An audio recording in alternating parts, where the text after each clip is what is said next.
Bonjour à tous, je m'appelle Ahmed. Soyez les bienvenus sur cette chaîne où l'on parle du CRM HubSpot et de Growth Marketing. Aujourd'hui, nous allons voir comment créer une bibliothèque de produits sur HubSpot. Je vais séparer cette vidéo en plusieurs sous-parties. Si vous souhaitez passer directement à l'une d'entre elles, n'hésitez pas à le faire.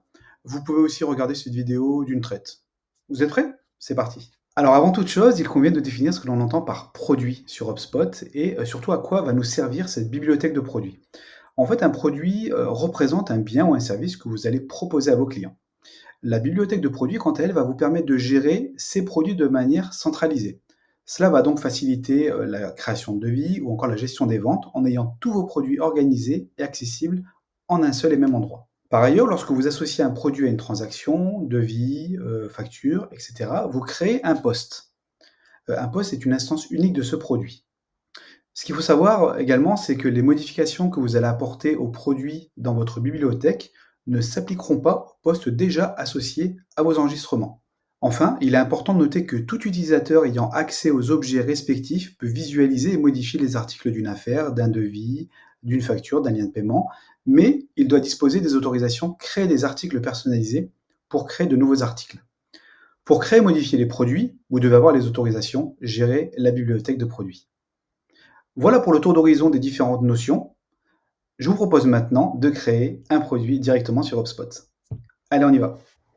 Alors, nous voici maintenant dans HubSpot et pour aller directement donc, sur votre bibliothèque de produits, il vous suffit d'aller sur Commerce et cliquer sur Produits. Vous allez arriver directement sur votre catalogue produits. Ici, en l'occurrence, sur mon catalogue, j'ai 206 fiches d'informations, donc 206 produits qui sont référencés, qui ont été créés. Vous pouvez gérer votre liste de produits directement depuis cette page, notamment en classifiant vos produits dans des dossiers spécifiques. Vous pouvez également filtrer votre liste à travers la date de création et vous pouvez utiliser des filtres plus élaborés pour pouvoir avoir une vue spécifique en fonction des propriétés associées au produit. Vous avez également la possibilité, à l'instar des objets entreprises, contacts ou encore transactions, de créer des vues spécifiques qui pourraient vous intéresser. Concernant le tableau, vous avez ici un moteur de recherche qui vous permet de rechercher plus rapidement, de trouver plus rapidement un produit en saisissant notamment son libellé.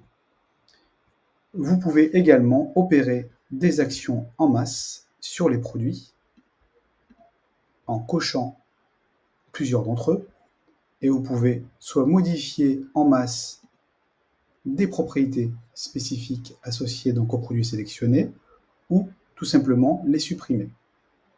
Vous avez également à la ligne du produit la possibilité de cliquer sur le bouton Action pour modifier directement le produit ou le cloner ou le dupliquer. En haut à droite de votre écran, vous avez également la possibilité de modifier les propriétés directement de l'objet produit ou de restaurer les fiches d'informations que vous auriez supprimées au préalable dans votre bibliothèque de produits. Enfin, vous avez la possibilité d'exporter directement votre tableau de produits ou encore de modifier les colonnes qui s'affichent directement ici sur votre tableau.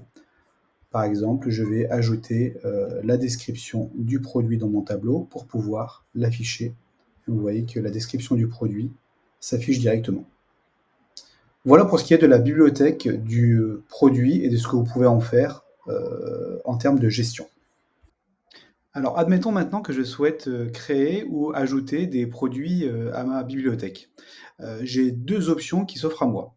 La première option, j'ai énormément de produits à créer en même temps. Je peux donc opérer un import en masse de produits en passant par le module d'import de la bibliothèque de produits. Pour ce faire, je vais juste cliquer donc, sur le bouton Importer qui est situé en haut à droite de ma page. Et donc, je vais accéder au module d'import classique de HubSpot à travers lequel je vais pouvoir injecter en masse plusieurs produits d'un coup dans ma bibliothèque. Ça, c'est pour la première option. La deuxième option, c'est si je veux créer unitairement un produit dans ma bibliothèque. Dans ce cas-là, plus simplement, je vais cliquer sur le bouton «Créer un produit» et en cliquant donc sur ce bouton, je vais, pouvoir, ajouter et renseigner des informations à travers un formulaire dédié qui va s'afficher directement et là, notamment, je vais, renseigner, le nom du produit que je veux ajouter. Admettons ici que je veuille créer un produit qui s'appelle Assistance Premium. Je pourrais renseigner ici un UGS, donc une unité de gestion de stock, plus communément appelée SKU également. Ce n'est pas une information obligatoire, c'est une référence produit qui est notamment utilisée pour faciliter la gestion et le suivi des stocks et des inventaires. Ici, je ne vais rien indiquer, je vais plutôt renseigner une description. On va dire donc assistance premium valable 1 an. Je vais pouvoir classifier mon produit. Donc ici, on va dire que c'est du service client. Je pourrais renseigner également une URL d'image et l'URL de la fiche produit si elle est stockée par ailleurs sur un site en dehors de HubSpot. Je peux également classer mon produit dans un dossier pour le retrouver plus facilement dans ma bibliothèque. Et je vais surtout lui donner mon prix de vente. Donc ici, je vais mettre 100 €. Je peux renseigner ici la fréquence de facturation. Donc, est-ce que c'est une facturation unique, tous les 3 mois, tous les mois, biannuel, etc. Je peux renseigner également un coût unitaire qui va me permettre de calculer ma marge. Et enfin, je vais pouvoir renseigner la durée de facturation qui va correspondre à la période entre guillemets d'engagement du client à compter de la date d'achat du produit. Ici, je vais partir par exemple sur 12 mois. Il ne me reste plus ensuite qu'à cliquer sur sauvegarder pour pouvoir enregistrer le produit dans ma bibliothèque. J'ai aussi la possibilité d'enregistrer ce produit et d'en ajouter un autre directement. Donc en cliquant sur sauvegarder, le produit va directement s'ajouter dans ma bibliothèque de produits. Alors nous voici maintenant sur une fiche transaction et mon but c'est de pouvoir ajouter le produit que j'ai préalablement créé dans ma bibliothèque à cette transaction. Alors pour ce faire, je vais aller donc sur la fiche transaction en question et je vais me rendre sur la barre latérale de droite au niveau du bloc ligne de produit. Vous voyez dans cette transaction qu'il y a déjà un produit associé et donc je vais ajouter le produit que je viens de créer en cliquant sur modifier. Donc en cliquant sur modifier, j'arrive sur ce tableau où je vais pouvoir gérer mes lignes de produits associées à la transaction. Pour ajouter mon produit, rien de plus simple, il me suffit de cliquer ici sur ajouter une ligne de produit et je vais aller chercher mon nouveau produit dans la bibliothèque. Vous voyez ici, Assistance Premium, le fameux produit que j'ai créé. Je vais le cocher et cliquer sur le bouton Ajouter.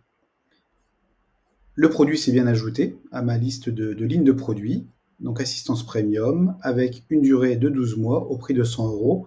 Ce sont les informations que j'ai renseignées lors de la création du produit dans la bibliothèque. Il ne me reste plus qu'à enregistrer ces informations. Je vais en profiter pour mettre à jour le montant de la transaction et je vais retourner sur la fiche transaction pour m'assurer que le produit a bien été ajouté.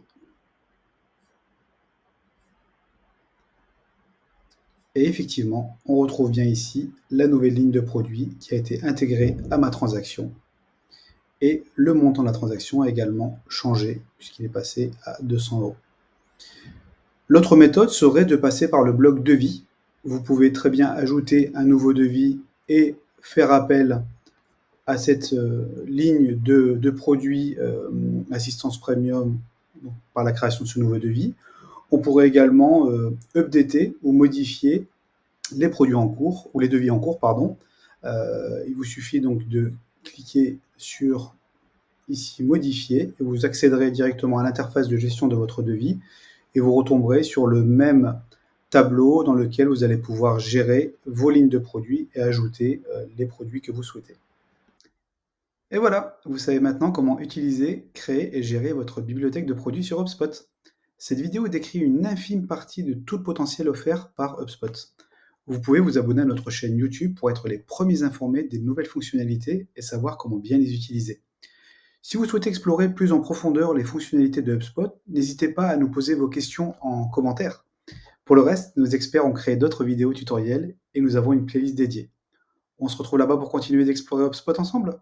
À bientôt!